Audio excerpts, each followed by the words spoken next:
Alright, and we should be live. And we have 8 cuts to make. And they are going to be 8 of the hardest cuts ever. Ever.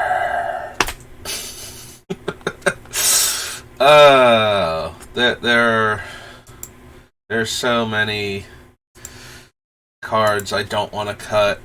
Like, literally everything on the list I don't want to cut. Here, let's bring up our boy.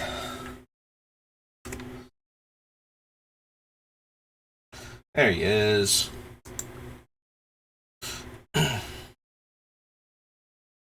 Our wonderful Praetor here. Our glorious actual printed Gix finally after 20 years. And all I want is for his deck to be just perfect. And that's not going to happen. But we need to cut 8 more cards.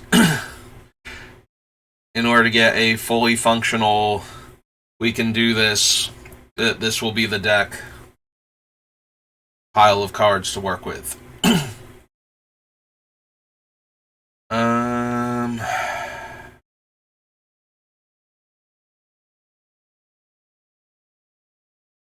We need 8 cuts. That's it. We were at 70, and then I cut 1 card, and that was fine for a while. And then we cut 1 more card, and that, so we can get our heads back out of the gutters and back to building this deck. But we need 8 more cuts to make Gix actually viable.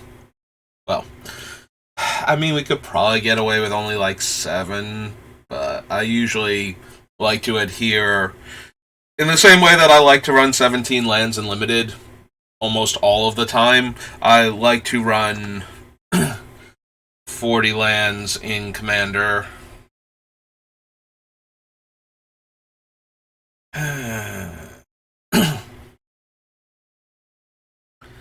Maybe it is Gilded Lotus. It does only leave us one way to activate off-color abilities on our opponent's stuff that we steal, if that becomes an issue. But only having 2 ways to do that right now also isn't, particularly amazing. It's twice as many, though, so...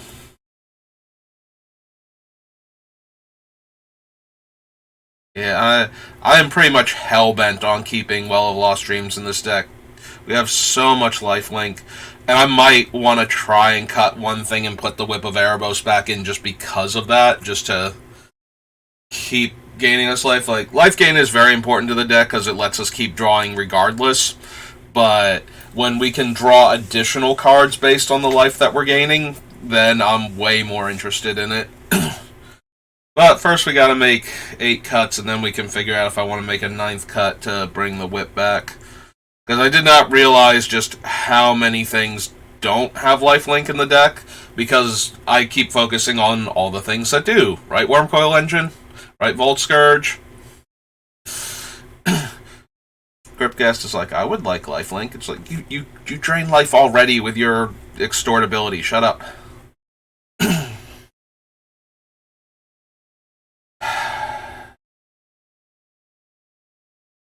Really want to keep the Archfiend of Ifnir. I really want to keep all of the 2-drops.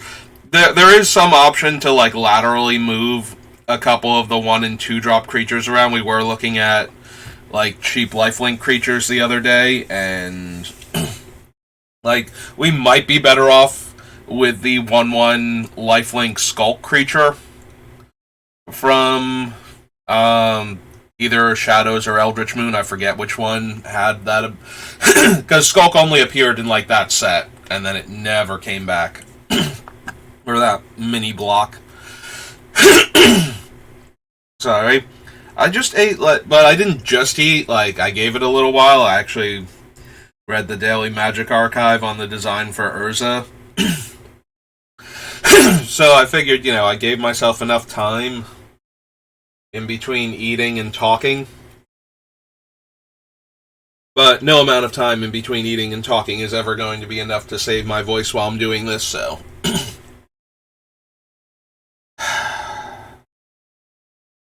I don't want to cut anything that can copy Gix's ability. And I think we already cut the bracers, despite that fact. Right? Are Illusionist bracers still in here? No, they are not. Yeah. So we actually cut Illusionist bracers already.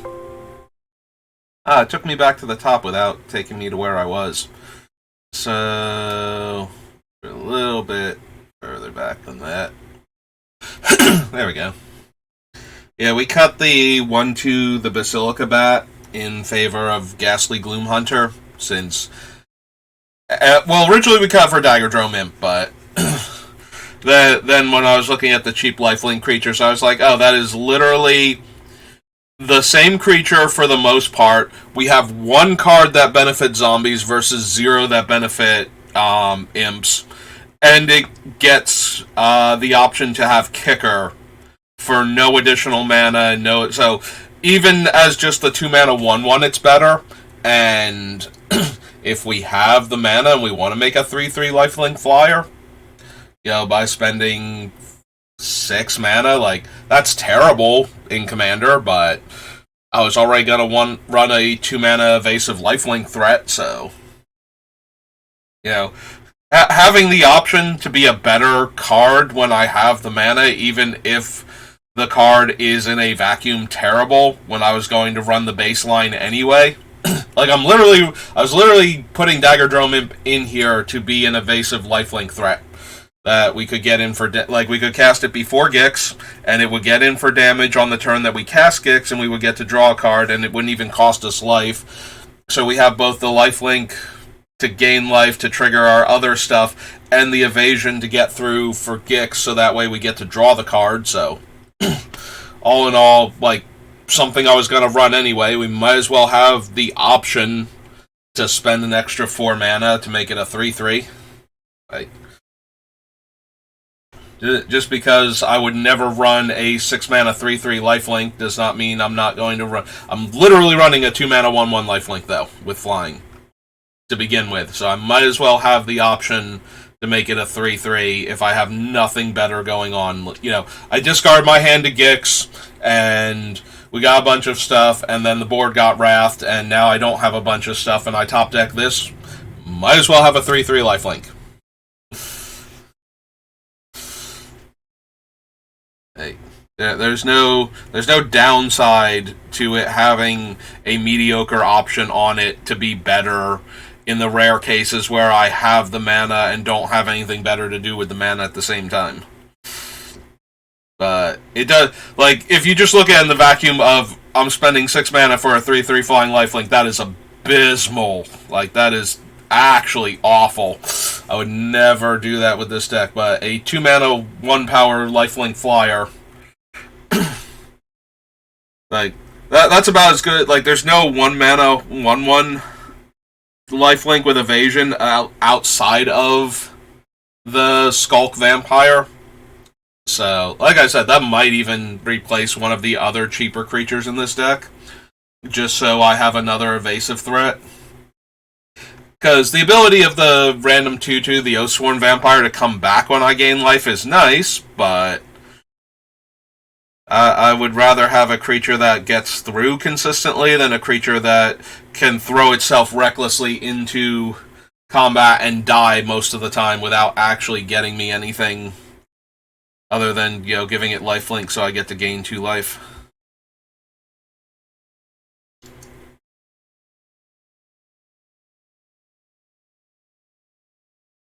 I don't know. Sorry, I got something stuck in my teeth. There we go. Probably a bit of sausage from lunch.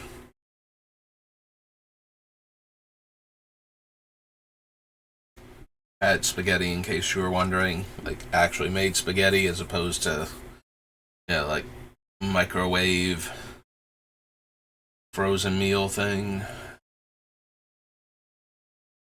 Because sausage was on sale at the store. Oh, it was on discount because I have to eat it somewhere between today and tomorrow. It was 50% off, so I'll have some today and some tomorrow, and that'll be fine. Yep, so first initial pass, considering getting rid of Gilded Lotus. Yeah, I've got roughly an hour before I have to go to work, and we've already eaten up about 10 minutes of that, so I did want to sit down and keep looking at this thing and try and figure it out.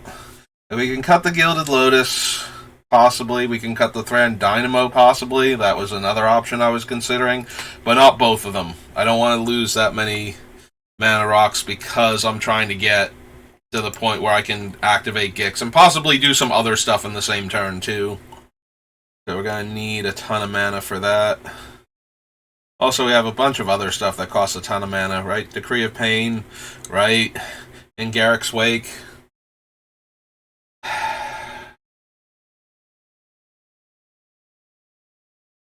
Your Damnation. I already cut the Warping Whale. I really don't want to lose the Imp's Mischief also. I want to be able to protect Gix from that one random thing that's going to mess with him. Or that one random thing that's going to mess with something else too, while I'm trying to win the game. I just want my scary Doomsday monsters to live. Like, I have Boots and I have Greaves, but Gix can A, get killed before those go on him, and B, I might want those equipment on the new creature to give it haste so it can be attacking, and I can be drawing cards with Gix. So those are both factors. So yeah, an Imp's Mischief to be able to protect Gix mid-combat is super high on my list right now. I love Archfiend of Ifnir for my ability to kill all of my opponent's stuff while activating Gix and cripple anything that somehow survives that. Like, if I'm discarding, 5 cards from my hand, that should be enough to get almost everything else off the board.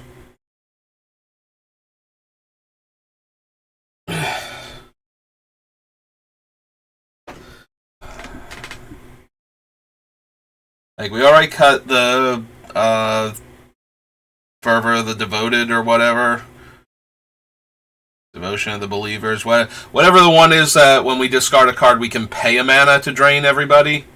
Leaving in the Feast of Sanity or whatever it is, though. When we discard a card, we can deal a damage and gain a life. Since that one doesn't require mana investment. But we are still... I've cut so many cards that I really wanted to have in this deck. Oh, excuse me. And now we are very bare bones in what I can afford to cut still.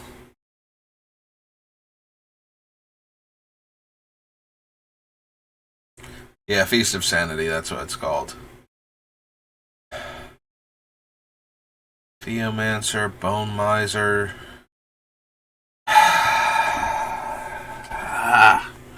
We're gonna lose the Death Tyrant now. I'm leaning in. I'm actually past my microphone now. I don't even know if it picked me up. Hang on, let me look at the thing. I lean forward like this. Okay, it is still responding, so it can still hear me. Okay. Death Tyrant. I lean in super close to my computer. And then I lean back a bit. So...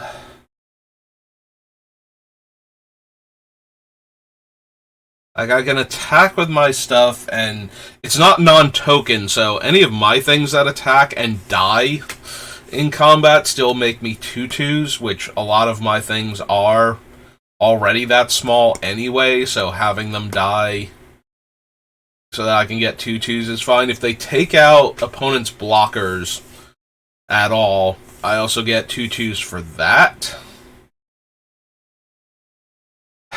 And I can spend 6 mana to get this back to play from my graveyard.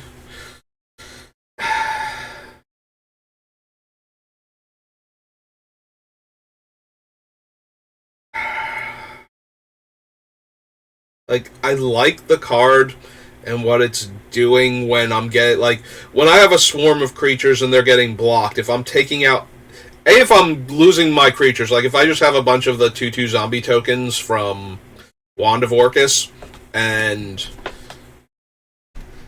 let's say Death Touch doesn't even matter. Let's say the wand isn't actually equipped to anything right now, or the wand gets blown up or whatever. If I attack with an army of 2/2s and they block all of those 2/2s, and all the 2/2s die, I get all of the block 2/2s back, as long as the Death Tyrant is still in play. And if I kill any of the defenders in the process, then I get another 2/2 for each of those things that died. And if any of my guys get through, I get to draw cards. Like, it seems like it's doing everything I want it to do. Like, I don't make tons of creatures in this deck. I don't swarm super well as much as I would like to. But we do have some things that can help us swarm, and I feel like the Death Tyrant, like, stops that from not being like, it can take a while, or like a very specific card or two in this deck in order to actually properly swarm the opponent to draw enough cards to, get to where I need to be. So having a creature that keeps the swarm going when other things are trying to interrupt it, like, yes, it does not work against Wrath effects, but I can rebuy it, and then when I attack with my next creature, I don't have enough other stuff that reanimates, so it's really the tokens, though. Like, we have the one vampire, and I might even replace him, because he's not evasive. But any of the zombie tokens that we're making, I definitely don't mind throwing all of them at an opponent to draw like one or two cards, and then getting the rest, like everyone that dies I get a replacement one, and everything that they kill I get a replacement one. I get a free one. Sorry, I get a replacement one for every one of mine that dies on attacking, and for every blocker that they kill. Also, this works if the opponents attack each other. When an opponent's blocking creature dies, I get a 2/2 regardless of who was attacking them at the time. So, and it might still be one of the cards that needs to go. It's getting really close to being on the short list right now for things that aren't going to make the deck.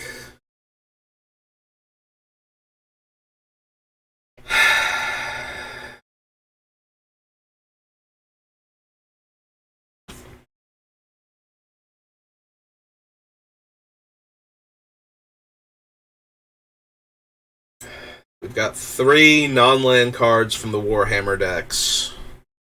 Scepter is one of my mana rocks, and we're cutting, like I said, we will cut Thran Dynamo or Gilded Lotus before we will cut this one, because this is basically going to be a colored Thran Dynamo in our deck. Like, we can tap it for mana.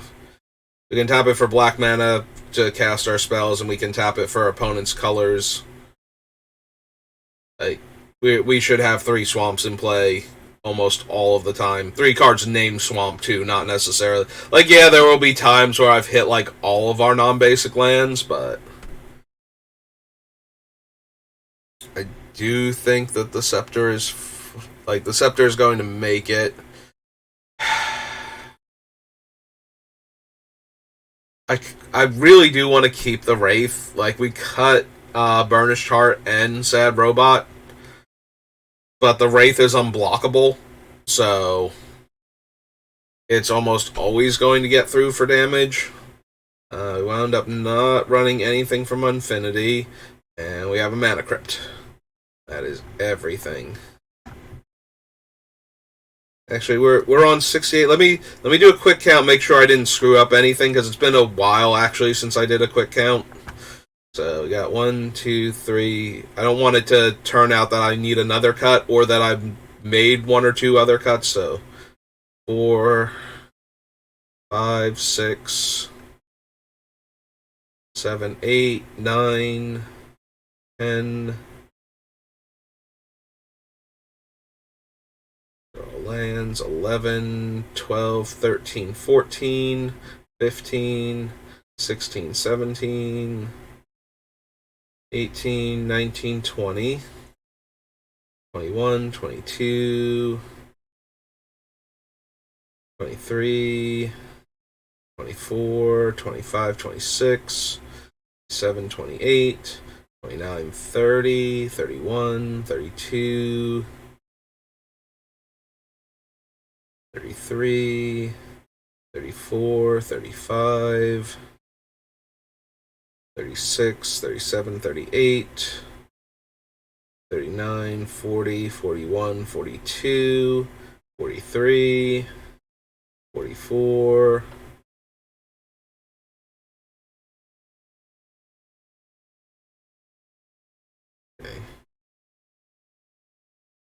45, 46, 47, 48, 49, 50, 51, 52, 53, 54, 55, 56, 57, 58, 59, 60, 61, 62, 63, 64, 65, 66, 67, 68. We actually have 69. We are back on 69 because Mana Crypt. Alright, let me triple check that. So 1, 2, 3, 4, 5, 6, 7, 8, 9, 10, 11, 12, 13, 14, 15, 16, 17, 18, 19, 20, 21, 22, 23, 24, 25, 26, 27, 28, 29, 30. My eyes are starting to tear up. We're at 30. 31, 32, 33, 34, 35, 36, 37, 38, 39, 40, 41, 42, 43,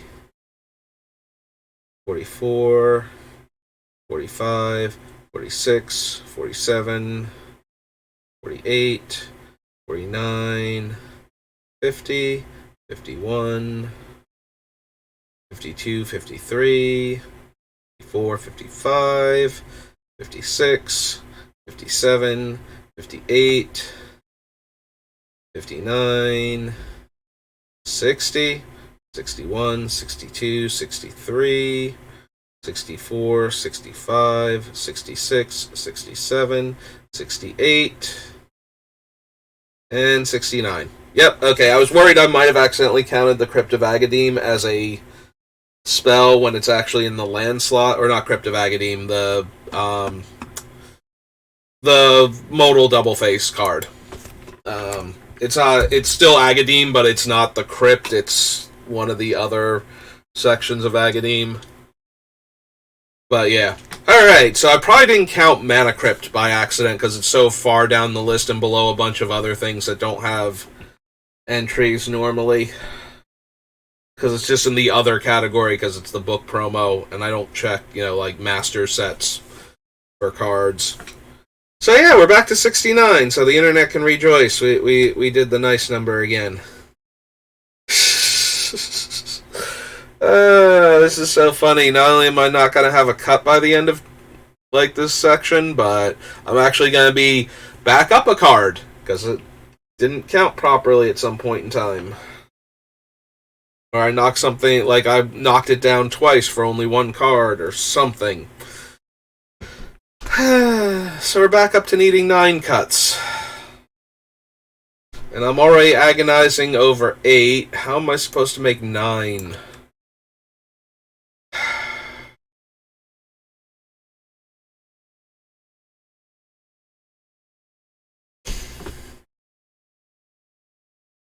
Do I lose Damnation? Real question.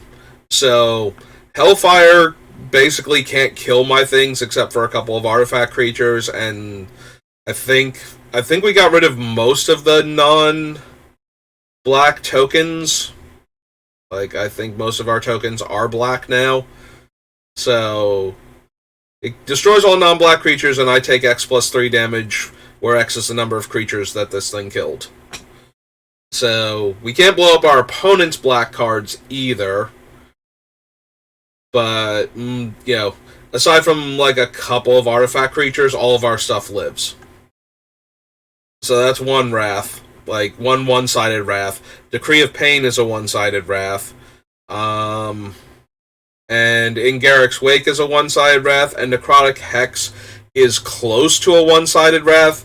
The opponent has to have 7+ creatures to not get wrathed by this, and their best creature has to still be a problem in that scenario. Like, if they have like 6 random creatures and an Eldrazi Titan, then they get to keep their Eldrazi Titan. But if they're a Tokens Matter Swarm deck, then they either get to keep like one of their guys that's buffing all of their tokens, so that way when their new token piles come down, they have the buff in place, or they're just keeping, like one of their good tokens or token makers at that point, rather than keeping the rest of their army. So they're still losing 6 creatures from it. So, if you lose Deranged Hermit and all of his tokens and something else, and I get 6 2/2 tap zombies, then the something else has to be pretty impressive in your tokens deck to actually matter.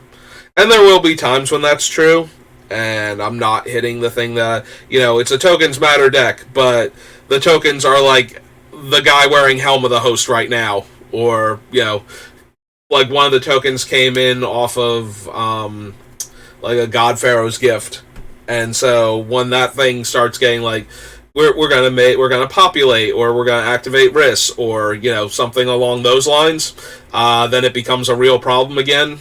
But for the most part, decks that do swarms of things where they would have 6 creatures they could lose and still have one of their best guys.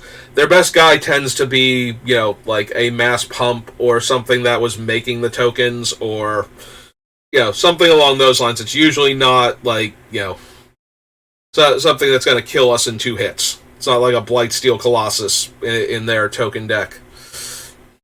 So I can kind of treat Necrotic Hex as a pseudo-Wrath in the same way, you could treat By Invitation Only as a Wrath. A lot of the times the difference is not going to be there. And with the right build, and in our case, we're getting like 6 zombie tokens out of it, which gives us an army on top of taking away probably our opponent's entire board state. So the argument is, do I need Damnation? Like, I am trying to go wide and make a bunch of either like a large number of tokens or a bunch of evasive threats, so I can draw lots of cards per turn cycle with Gix. So, yes, sometimes other players get ahead and you have to kill everything, but we already have an O-Stone. Do I need Damnation? Is what I'm getting at. Like, I have multiple other board sweepers, and all of them can miss my creatures to a degree. Like, again, Hellfire is more of a problem that it will not hit some of my opponent's creatures sometimes than that it will kill a couple of my artifact creatures. Because that's 1 black mana more than Damnation, and it leaves almost my entire board intact every time.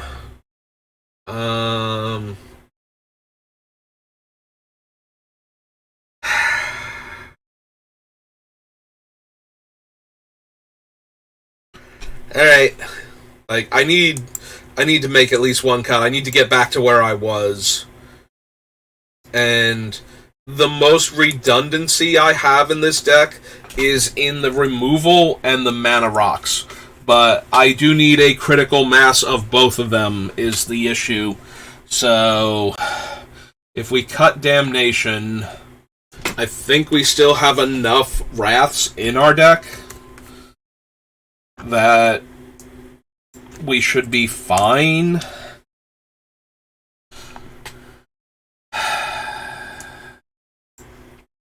We can go back to 68, so that way at least I don't end the day negative. We end the day neutral. That hurts, though. Not cutting Damnation so much, because I feel like we do have enough other Wrath effects in the deck. And they're more beneficial to us at the cost of being, slightly hard to cast. Hellfire is still like 5 mana as opposed to 4, so we do have that. But we take damage for casting it, so that might be a thing. But it lets us leave all of our stuff intact, so... As I said, I think we have all of, like... The Canoptic Wraith, Wormcoil Engine, which as long as it's still in the Wormcoil, like the actual physical card Wormcoil Engine form, just means we get 2 Wormcoil tokens after that, so that's not even terrible. And I don't even remember if we have anybody else that dies to this thing.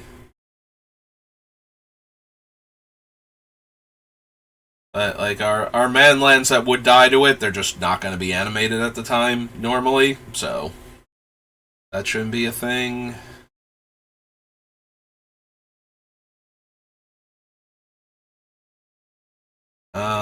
It would kill Kozilek, not Ulamog because he's indestructible, but it would kill Kozilek. Which might be the biggest loss I could suffer for having to cast it. Yeah, it leaves all of those things intact. These are all fine. Yeah, I think that's the totality of it, that Hellfire would kill unless something's animating our artifacts at the time, or some silly thing like that. Bone Miser, Death Tyrant. Oh, it would kill all the changelings off of Black Market Connections. So I would have to consider that, but...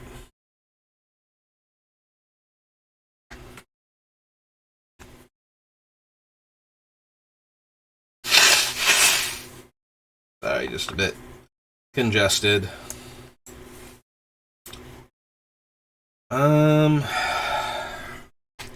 So yeah, I think Hellfire is a perfectly valid, like, lower end Wrath at 5 mana, since it's going to be... It will either be one-sided or it will be a problem that we didn't kill certain opponents' things, not that we get to keep all of our stuff, though, so... I'm only gonna really wish I had Damnation when I'm playing against another black deck, and most of my stuff is dead anyway.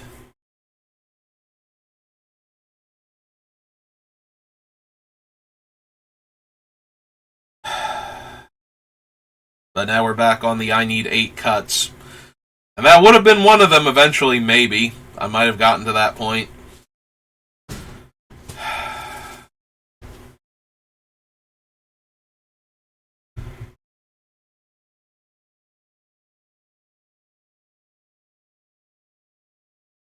I'm not thrilled about cutting their 2 remaining mana doublers. Like, the deck has plenty to do with its mana. It can definitely make use of them. Like, we already cut the creature version of, the Magus of the Coffer. So, we only have Cabal Coffers to really double our mana. No, I genuinely don't know why Cabal Coffers is stuck in my brain. It's Cabal Coffers, but I can never not call it Cabal Coffers.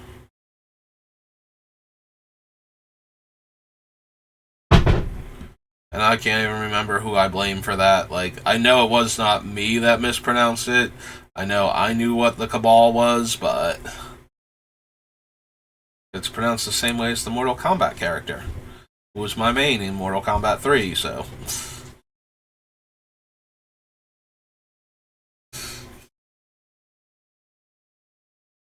But somebody that I used to play with referred to it as Cabal Coffers, and that got stuck in my head.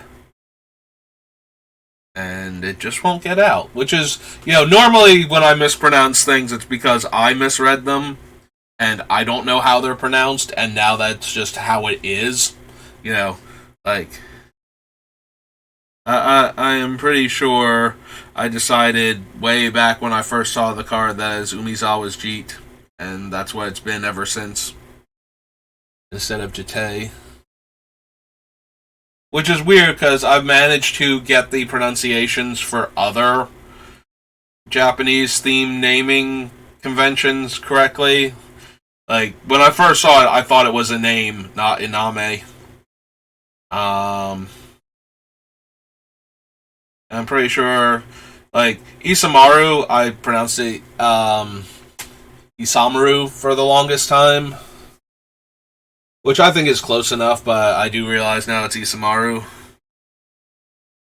But for some reason, other cards just like they're Noctals, they're not Nakatals. I missed an A somewhere, and the first card that ever was called a Nakatal is the one from Future Sight, which is like a 7-drop 5/5 that has an effect when it attacks where it makes token copies equal the number of defenders, and each one of them functionally, like, each one of them must be blocked, and by a different creature an opponent controls if able. So the opponent had to block, like, had to throw one blocker on each of them for each of their creatures. So it was a weird lore where it basically dealt 5 damage to each of their creatures, and if none of their creatures could deal 5 to it individually, they couldn't kill it either. So, but it was like 7 or 8 mana for this thing, and it didn't see any serious tournament play, and it barely showed up in Limited at all because of that. So the fact that I was calling it Noctal instead of Nakatal wasn't really a factor until Wild Nakatal became like a major tournament staple in Zoo, and all of a sudden, just like, and I'm like sitting there, it's like, oh, I got all these Wild Noctals, and people are like, what? It's Nakatal. Why can't you talk properly? Alright. Sorry. Trying to get through these last 8 cards. We cut a card and I'm still at 8 cuts because I miscounted. Like, what do I have left?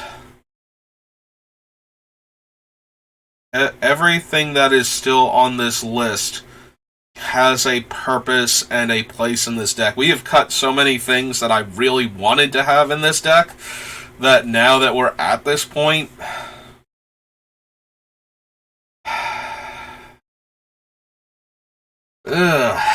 just so frustrating.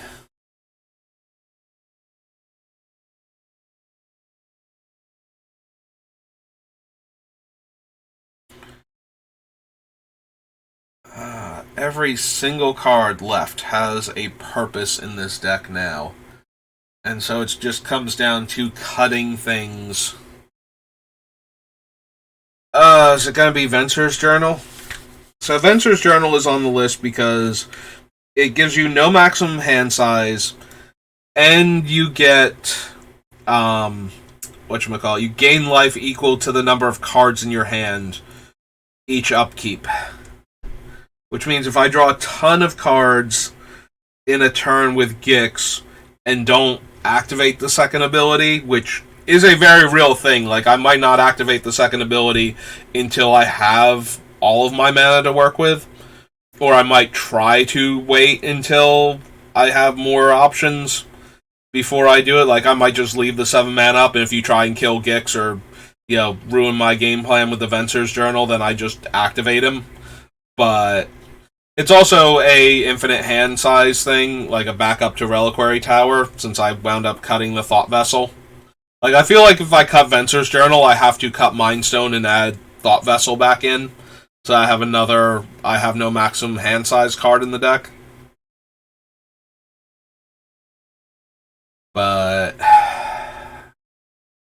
when I'm drawing tons of cards and I want to gain a lot of life, Venser's Journal seems like the card that I want most in the deck. Like, I run this in Mogus because of all the card draw that I do, and the fact that sometimes my card draw also damages me. Spiteful Visions. That is the card I can never remember the name of. The hybrid red-black card that's an Underworld Dreams and a Howling Mine stapled together. But it affects all players for the Underworld Dreams portion of it. So...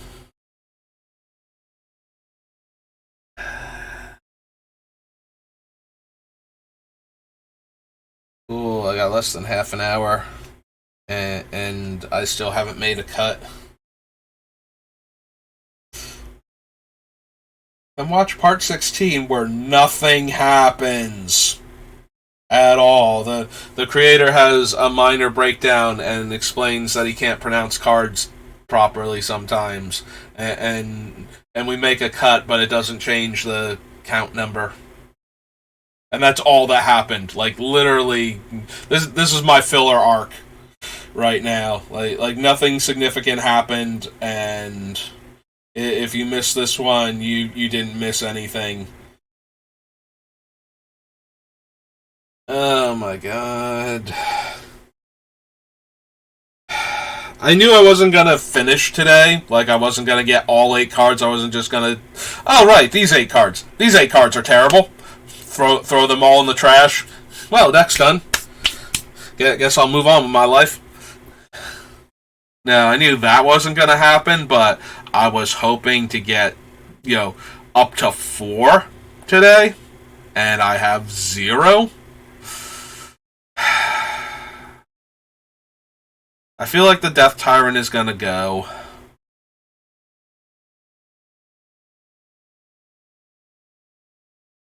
I want to keep it. I want to keep everything that's currently on this list.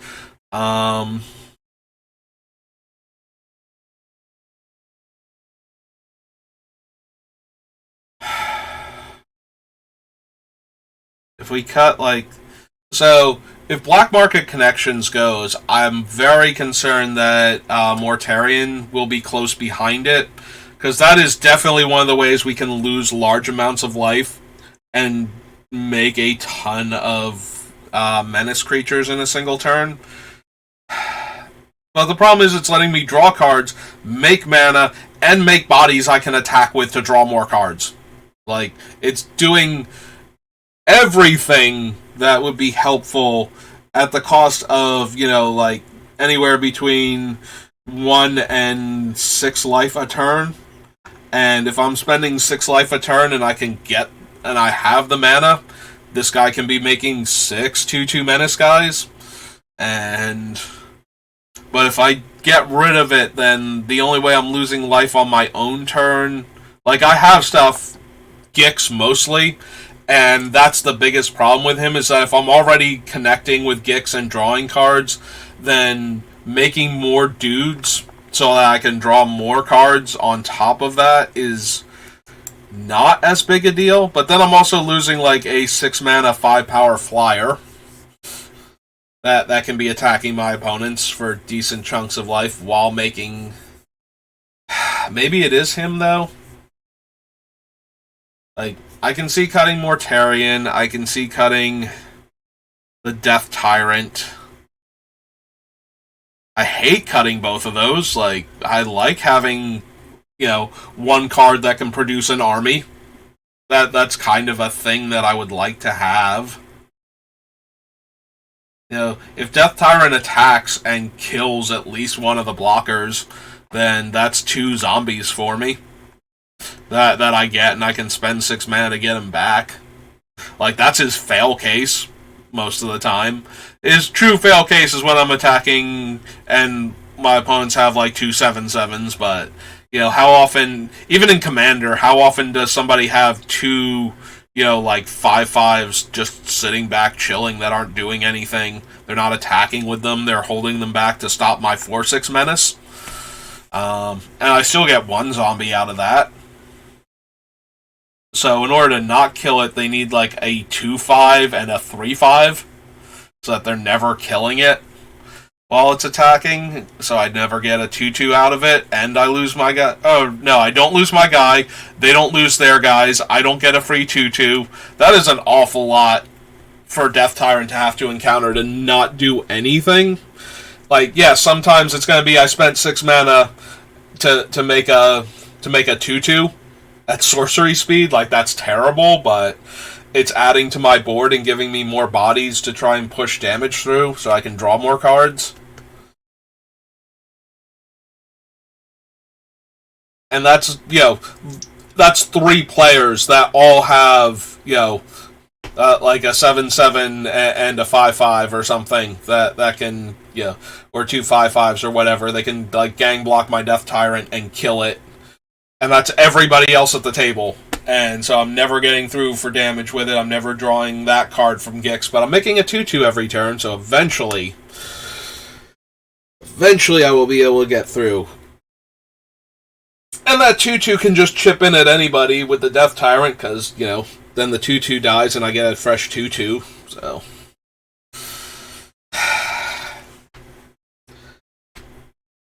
I really don't want to cut any of these things.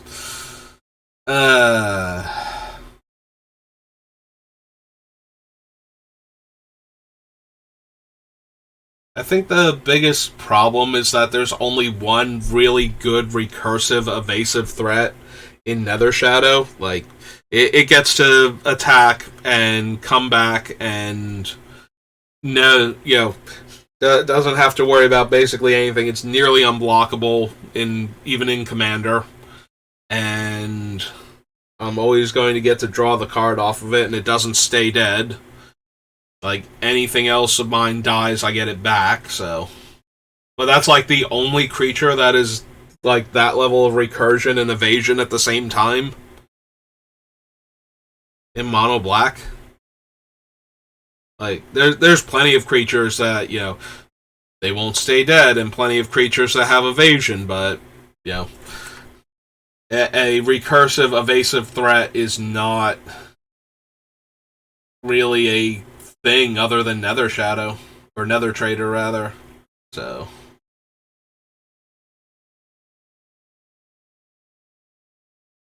which is probably what I would most like to have in this deck is, a recursive evasive threat, because right now my only way to buy back dead things is to shuffle them back in or to cast the Agadeem's Awakening as the spell half of it and get back, like a 2-drop, a 3-drop, and a 4-drop, theoretically. Like, what's most likely gonna happen.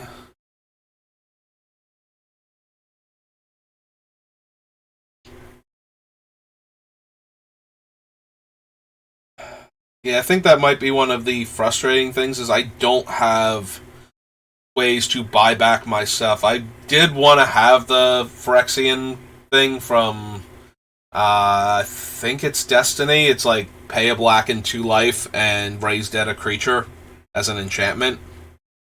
Like Phyrexian Revival or something. I did want one of those because you could also, because it's a raise dead, it's putting cards in my hand to discard to Gix.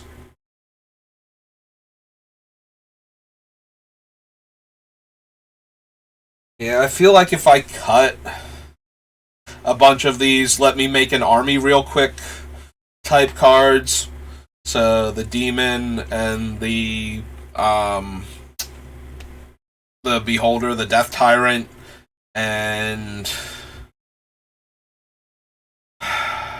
if I cut those two and I cut the enchantment, the black market connections, then I feel like I would need the Phyrexian thing, the one that Phyrexian Reclamation, I think it is.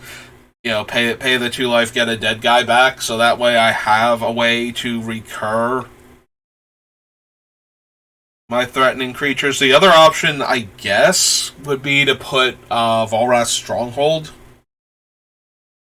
in the deck as one of my lands. So that way I can put dead creatures back on top and draw them. Because I can draw extra cards fairly easily with just about anything. So putting the creature on top of the deck is not the massive downside. I have enough extra draws that losing a draw to get the creature back is not a huge deal. And this way it's taking up a land slot rather than... So I'm not actually adding to the deck count. I think that might be correct. Yeah, I don't like cutting these things that let me get a fresh army from the cards that, like, if I just leave it in play for a turn or two, I should be able to get like 3 or 4 new creatures out of it and actually be able to make some progress. If we cut those 3, Volrath's Stronghold is actually from Stronghold, or it's from Exodus. I forget now. I'm pretty sure it's from one of those two. Of course, we got the Tempest Remastered. Yes, what are my modes? Okay, it is actually from Stronghold. I couldn't remember if the physical card was from Stronghold or not. So we cut those 3. We go Stronghold. Go land. And we go Volrath's Stronghold. Okay. So you have Volrath's Stronghold, black 1 and tap it, put a creature card from my graveyard on top of my library. So, with the ability to draw extra cards from Gix, we should be able to put, like, we throw Grave Titan or Wormcoil Engine or something back on top, and either we draw that for our turn, and then we have a creature that can get in for damage later on and draw me more cards, or hopefully we can just draw a card with something that we still have. But yeah, we will cut these 3 so we lose some of our like bigger late game cards. But that's okay. We should have our opponent's big late game cards to work with if all is going well. All right. So that is some progress made. We cut 4 cards, but we're only down 3 because of my miscount.